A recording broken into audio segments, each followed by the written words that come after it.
भारतीय संस्कृति की प्रवृत्ति प्राचीन से ही भोगवादी न होकर के अध्यात्मवादी रही है। मानव जीवन को आनंदपूर्ण ढंग से व्यतीत करने तथा परम उद्देश्य प्राप्त करने हेतु संपूर्ण जीवन को 4 भागों में बांटा गया है। पहला ब्रह्मचर्य, दूसरा गृहस्थ, तीसरा वानप्रस्थ, चौथा संन्यास।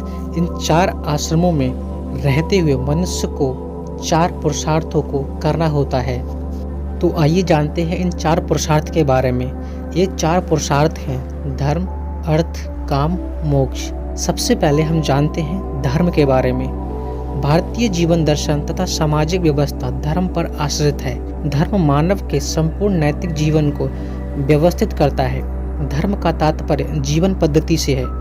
धार्यते इति धर्म, धर्म वही है जिसे धारण किया जाए। जैसे धर्म का सिद्धांत सभी प्राणियों की रक्षा करना और स्वयं की उन्नति करना है और दूसरों की उन्नति का ध्यान रखना है, यही धर्म है। इससे समाज की उन्नति होती है। सच्चाई, अहिंसा, आत्मसंयम, सदाचार, उदारता, दया, अनुकंपा आदि सद्गुण, सत्कार्य और कर्तव्य मानव धर्म में समाहित हैं। अब हम जानते हैं अर्थ के बारे में। अर्थ मतलब धन कमाना। धन से मनुष्य सुख सुविधाएं एवं भौतिक आवश्यकताओं की पूर्ति करता है। अर्थ शब्द धन, संपत्ति या मुद्रा का ही पर्यायवाची नहीं है, अपितु ये संपूर्ण भौतिक सुखों एवं आवश्यकताओं का स्रोत है। अर्थ के बिना जीवन कठिन है। निर्धनता को अभिशाप माना जाता है, परंतु अर्थ के साथ धर्म का होना अति आवश्यक है। अब हम जानेंगे काम के बारे में। काम का अर्थ होता है समस्त इच्छाओं एवं कामनाओं की प्राप्ति। काम मनुष्य की सांस्कृतिक पहलू को सूचित करता है। इसका अर्थ है जीवन का आनंद और भौतिक सुख। काम के 2 पहलू हैं। प्रथम पहलू मानव के यौन संबंधी जीवन को व्यक्त करता है।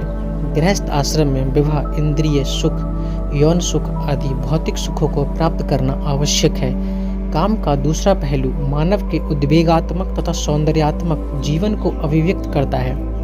आदिकाल से ही मानव केवल प्रकृति के सौंदर्य देखकर ही संतुष्ट न रहकर उसे मूर्त रूप देने का प्रयास करता है। खेलने कूदने के द्वारा चित्र व मूर्ति बनाने को आनंदमय बनाता है। मानव की सौंदर्य वृद्धि और सौंदर्य सृष्टि की यह शक्ति व प्रवृत्ति ही इसकी मानवता को बनाए रखती है। भोग ही त्याग का कारण बनता है। परम पुरुषार्थ मोक्ष की प्राप्ति में काम सहायक होता है, बाधक नहीं। अब हम जानेंगे मोक्ष के बारे में। जीवन का अंतिम लक्ष्य है मोक्ष प्राप्त करना। ऋषियों ने अपनी अथक साधना से यह सिद्ध किया है कि अर्थ और काम द्वारा प्राप्त सुख वास्तविक आनंद नहीं दे सकता। वास्तविक सुख, परम आनंद मोक्ष द्वारा ही संभव है। सांसारिक सुख के साथ आध्यात्मिक उन्नति भी आवश्यक है। वास्तविक सुख तभी संभव है जब आत्मा परमात्मा के साथ मिल जाए। 84 लाख योनियों से मुक्ति तभी संभव है जब आप मोक्ष प्राप्त कर लें। इसी प्रकार मोक्ष पूर्व ज्ञान, सत्य और आनंद की वह स्थिति है जिसमें आत्मा अपने चरम लक्ष्य परमात्मा को पा लेती है।